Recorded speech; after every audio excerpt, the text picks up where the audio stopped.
Assalamu alaikum. 6 p.m. This is Radio Pakistan, the news read by Miriam Khan. First, the headlines. Information Minister says the government is determined to implement its reforms agenda to steer the country out of economic challenges. Foreign Minister says no lasting peace can be established in South Asia without just settlement of the Kashmir dispute under UN resolutions. Indian Army fired a shot at AJK Prime Minister's helicopter near the line of control, but it landed safely at Tarori. Karnataka-based English daily Deccan Herald says the trend of policemen decamping with their service weapons and joining freedom struggle in occupied Kashmir has become major concern for the Indian establishment. In Indonesia, death toll from the devastating earthquake and tsunami on the island of Sulawesi has risen to 832. And now the news in detail. The Federal Minister for Information and Broadcasting, Chaudhry Fawad Hussain, says the government is determined to implement a comprehensive reform agenda to steer the country out of economic challenges. Addressing a ceremony in Lahore today, he said the country's debt had risen to 28 trillion rupees due to bad economic policy for the previous regimes. He said Pakistan Tehreek-e-Insaf government has invited Saudi Arabia and other countries to invest in Pakistan. He said the government assigned the best economists and technocrats the task of restoring the country's economy and stemming the rot in administration affairs. Fawad Chaudhry has said the government is working for true change in the country and austerity drive is a part of its massive to save the taxpayers' money from misuse and misappropriations. The Supreme Court has ordered the authorities concerned to arrest Mansha Baum, who is accused of operating a land-grabbing group in Lahore. A two-member bench of the Supreme Court, headed by Chief Justice of Pakistan, Justice Mia Saqib Nisar, passed the order while hearing a citizen's petition against the land grabber at the Supreme Court Lahore registry today. PTI MNA Malik Karamat Khokar and PMA Nadeem Abbas were also present in court.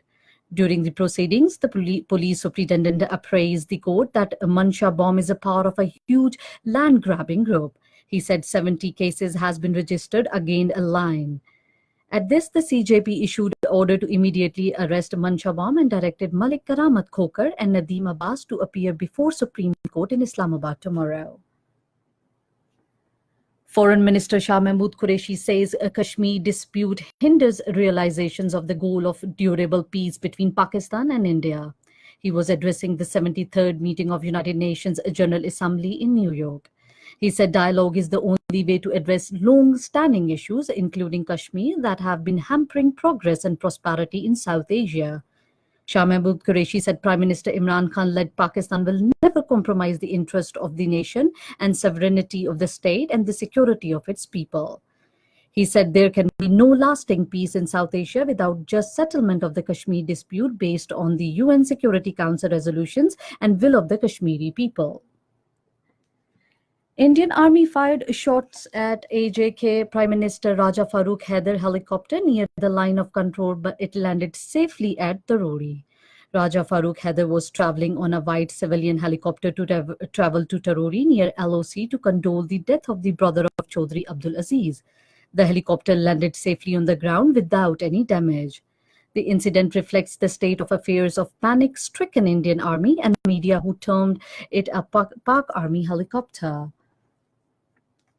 In occupied Kashmir, several people were critically injured when Indian troops used brute forces on protesters in Ruddani area of Kulgam district.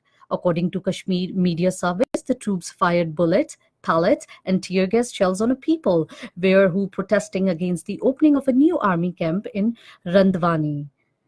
The Karnataka-based English newspaper Deccan Herald, while commenting on the phenomenon in its fresh publication, reporting that the trend of the local policemen decamping with the service weapons and joining freedom struggle had become a major concern for the Indian political and military establishment.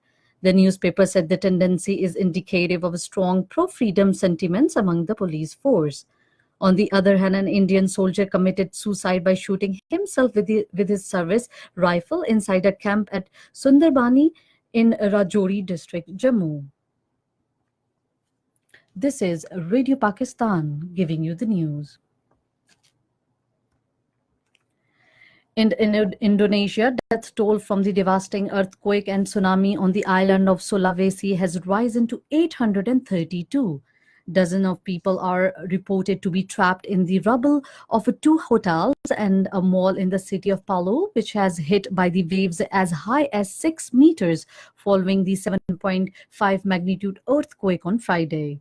According to the National Disaster Mitigation Agency, it assessed the affected area to be bigger than initially thought. Rescuers have been digging by hand in the search for survivors in the city of Palu. The agency said that the casualties will keep increasing and today mass burial of the victims start to avoid spread of disease. Indonesian Vice President Yusuf Kala said that the final death toll in the north of the Sulawesi island could be in the thousands of since many regions have still not been reached. In northern Syria, rebels began withdrawing from Idlib province under a Russian-Turkish deal to avert a massive assault on the country's last major opposition stronghold. The Syrian Observatory for Human Rights said that the Falak al-Sham rebel group began leaving parts of the neighboring province of Aleppo with heavy weapons, including tanks and cannons. Earlier, Russian President Vladimir Putin and Turkish counterpart Recep Tayyip Erdogan agreed to set up a demilitarized zone around the Idlib. In Iran, special courts set up in a drive against the financial crimes have been sentenced 3 people to death as the country faces the renewed U.S. sanctions and the public autocracy against the profiteering and corruption. The Special Islamic Revolutionary Court was set up last month to try suspects quickly after Supreme Leader Ayatollah Ali Khamenei called for swift and just legal action to confront the economic war by foreign enemies. In northern Iraq, parliamentary elections are being held in the semi-autonomous region of Kurdistan. The vote came a year after the region of 6 million, which gained a semi-autonomous status after the 1991 Gulf War made a failed bid to break away from the rest of Iraq in campaign, headed by the leader of the Kurdistan Democratic Party, Masoud Barzani. Preliminary results are expected within 72 hours. The number of North Korean defectors to the South Korean has fallen since Kim Jong-un came to power 7 years ago. South Korean lawmaker Park Byung-suk cited data from the South's Unification Ministry said that there have been 1,127 defections last year compared with the 2,706 in 2011. However, Pyongyang has made no public comments. The vast majority of defectors from the north are eventually offered the South Korean citizenship. Seoul says more than 30,000 North Koreans have illegally crossed the border since the end of the Korean War in 1953. Relations between the North and the South Korea, who are still technically at war, have markedly improved in recent months. Earlier this month, the leaders of the two countries met in Pyongyang for talks that centered on the stalled denuclearization negotiations. And finally, the weather report. Mainly dry weather is expected in most part of the country during the next 12 hours. To end the news now, headlines once again. Information Minister says the government is determined to implement its reform agenda to steer the country out of economic challenges. Foreign Minister says no lasting peace can be established in South Asia without just settlement of Kashmir dispute under UN resolutions. Indian Army fired shots at AJK Prime Minister's helicopter near the line of control, but it landed safely at Toroi.